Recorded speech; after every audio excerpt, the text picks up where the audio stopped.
കൊച്ചിയെയും മധുരയെയും കുറഞ്ഞ ദൂരത്തിൽ ബന്ധിപ്പിക്കുന്ന ഇടുക്കി നെടുങ്കണ്ടം തേവരാമെട്ട് തേവാരം റോഡിനായുള്ള ജനകീയ ആവശ്യം വീണ്ടും സജീവമാകുന്നു. തമിഴ്നാട്ടിൽ ശക്തമായ സമര പരിപാടികളുമായാണ് ജനങ്ങൾ മുന്നോട്ട് വരുന്നത്. കഴിഞ്ഞ ദിവസം തേവാരത്തെ നാട്ടുകാരുടെ നേതൃത്വത്തിൽ നിരാഹാര സമരം നടത്തി. തമിഴ്നാടിന്റെ ഭാഗമായ 3.5 കിലോമീറ്ററോളം റോഡ് ഗതാഗതയോഗ്യമാക്കി പാത പുനരുജ്ജീവിപ്പിക്കണമെന്ന ആവശ്യത്തിന് 6 പതിറ്റാണ്ട് പഴക്കമുണ്ട്. മുൻപ് ചരക്ക് നീക്കം വരെ നടന്നിരുന്ന പാത തമിഴ്നാട് അടയ്ക്കുകയായിരുന്നു. 1964 MGR തമിഴ്നാട് മുഖ്യമന്ത്രിയായിരുന്നപ്പോഴാണ് ഈ റോഡ് നിർമ്മാണത്തിന് പദ്ധതി തയ്യാറാക്കിയത്. എന്നാൽ തമിഴ്നാട് വനവകുപ്പിന്റെ എതിർപ്പ് മൂലം പദ്ധതി നടപ്പാക്കാനായില്ല. പിന്നീട് 1981 റോഡിന്റെ നിർമ്മാണോദ്ഘാടനം നടത്തിയിരുന്നു. തുടർന്ന് പലതവണ റോഡ് നിർമ്മിക്കുമെന്ന പ്രഖ്യാപനമുണ്ടായെങ്കിലും ഒന്നും നടപ്പായില്ല. പാത യാഥാർത്ഥ്യമാക്കണമെന്നാവശ്യപ്പെട്ടുകൊണ്ട് ഇടുക്കിയുടെ അതിർത്തി ജില്ലയായ തേനിയിലെ തേവാരത്ത് ശക്തമായ സമരങ്ങളാണ് നടക്കുന്നത്.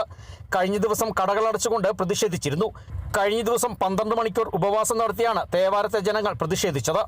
இன்னைக்கு இந்த பாண்டியர்குல வணிக சங்கம் எடுத்த முயற்சி வெற்றி பெறட்டு இந்த ரோடு கூடி சீக்கிரம் வரணும்னு வேண்டிக்கிறோம். எல்லாருமே 81 ஆரம்பிச்ச போராட்டம் இன்னைக்கு வரைக்கும் அது நடந்துட்டு இருக்கு. ஒரு 6 மாசத்துக்கு முன்னாடி கூட பாரத்தூர்ல ஒரு டாக்டர் ஏடி டாக்டர் அங்க இங்க பாதை வர முடியாம சுத்தி 2 மணி நேரம் சுத்தி வந்ததுனால இறந்துட்டாங்க. அவங்க குழந்தைங்க இறந்துடுச்சு, இதுவும் இறந்துட்டாங்க. தயவு செஞ்சு இந்த ரோடு ஒரு ஆம்புலன்ஸுக்கு வழி விட்டா கூட எங்களுக்கு நல்லா சந்தோஷமா இருக்கும். அதுவும் இல்லாம கூலி தொழிலாளிக 2 மணி நேரம் 3 மணி நேரம் சுத்தி போறாங்க. நேரம் இல்லை. ശബരിമല വന്നാലും അതേ മാതിരി ഒൻപി ആക്കിடுறாங்க, சுத்தி போறாங்க. அதுக்கும் റോഡ് യാഥാർത്ഥ്യമായാൽ കേരളത്തിലെ ജനങ്ങൾക്ക് ഏറെ പ്രയോജനം ചെയ്യുമെന്ന് സമരത്തിന് പിന്തുണ അറിയിച്ച് തേവാരത്തെത്തിയ APCC സെക്രട്ടറി MN ഗോപി പറഞ്ഞു. പെട്ടെന്ന് സഞ്ചരിക്കാൻ കഴിയുന്നു മാത്രമല്ല, അന്തർസംസ്ഥാന രംഗത്ത് വലിയ ചുവടുവെപ്പായിരിക്കും.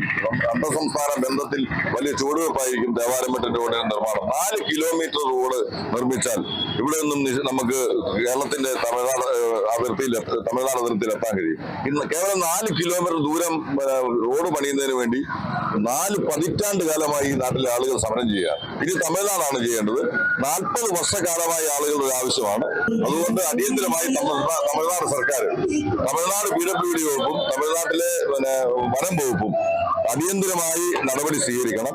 വരും ദിവസങ്ങളിലും ശക്തമായ തുടർ സമരങ്ങളുമായി രംഗത്ത് വരുവാനാണ് ഇടുക്കിയിലെയും തേവാരത്തിലെയും ജനങ്ങൾ പദ്ധതിയിടുന്നത്. Bineesh Antony, Kerala vision news, Idukki.